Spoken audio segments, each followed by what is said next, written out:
Every nation or people harbors some dark pages from their past. Some are well known, some only to a few. I guess every nation that has been a major player once in their history has inflicted their share of genocide. We all know what happened in the past of Germany, Russia, China, Japan, the USA, Turkey, to name just a few. My country, the Netherlands, is no different. Of course, everyone knows about the slave trade, the horrible circumstances the slaves were transported and put to work.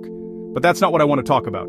I want to talk about the genocide on the Banda Islands. The 16th and 17th century saw the rise of the Dutch Republic, the VOC, Verenigde Oostindische Compagnie, the Dutch East India Company, the first multinational in the world, had started to dominate trade routes towards the Far East. This multinational had their own army, so it could basically do whatever it pleased. Just imagine Coca-Cola having a few aircraft carrier groups. Indonesia was an important place to get your spices. The Dutch, British, Portuguese, Spanish, and who not competed over there to get outposts and exclusive trade deals with the locals. Spices were very profitable. For example, at a certain moment pepper was more expensive than gold. Nowadays we still have in Dutch the expression peper duur.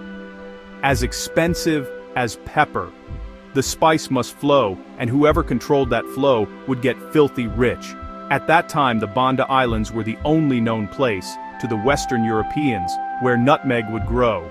Whoever was in control of the islands would control the extremely profitable nutmeg trade. So Stephen van der Hagen, the first admiral of the VOC, left in 1605 to make a trade agreement with the local Bandanese people. After the agreement had been made, it's not entirely clear what happened. There are several versions. Some accounts say that the VOC was very violent.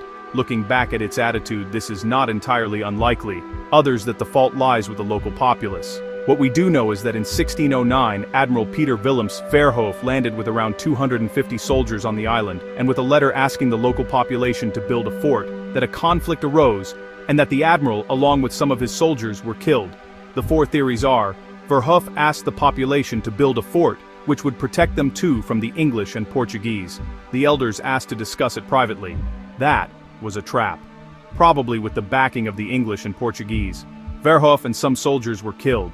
Verhoef asked to build a fort, but before he got the definite answer, he already started with the preparations, like eagleizing the ground. The Bandanese didn't agree with that, and planned to poison the drinking water.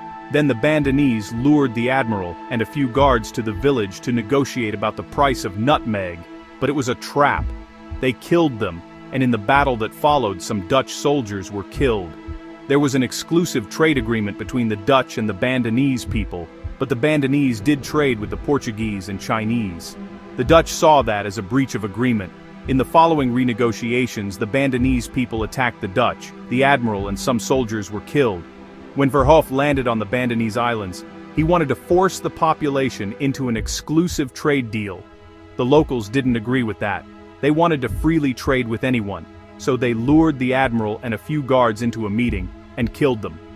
Then, the Dutch retaliated and destroyed a village, after which another retaliation by the locals followed. Some Dutch soldiers were killed. Even though we don't know exactly what transpired there, we do know that Verhoef died there, along with 46 Dutch soldiers. One of the survivors was Jan Pieterszoon Coen, a new dude back then. The relations between the Dutch and the Bandanese was marked by violence, and worse, by the perspective of the VOC. The English had in the meantime established trade with the Bandanese, and paid them with weapons and ammunition. So Coen returned, along with 2,000 soldiers in order to subject those pesky locals. This spiraled out of control. Coen let the nutmeg harvest be burned so it couldn't fall into English hands, after which the local population rioted. He then proceeded to kill everyone. Of the 15,000 people living there, only 600 survived the slaughter. The islands were basically depopulated now, and ripe for colonization. In 1621 the Dutch established a colony there, and rebooted the nutmeg production and trade. They now had an exclusive monopoly on nutmeg, which made them filthy rich. But the cost had been very high. Even the CEOs of the VOC thought Coen his actions were too harsh. But I guess they forgave him. For thanks to this, the VOC made quite a profit. Nowadays this is still a painful memory for the people living on the Bandanese Islands. And the Dutch? Well, let's just say that a tunnel near Amsterdam is named the Coen Tunnel. In 1910 de Suimus Surinandi sinus op fouten ver. Sid a hero for quite a long time, although the past few decades more and more people started to see what he really did. This is of course not of the same scale as the Holocaust, but still, it was a genocide, all in the name of trade. I think that was quite a horrific moment, a black page in history that has been overlooked by many, even the Dutch themselves.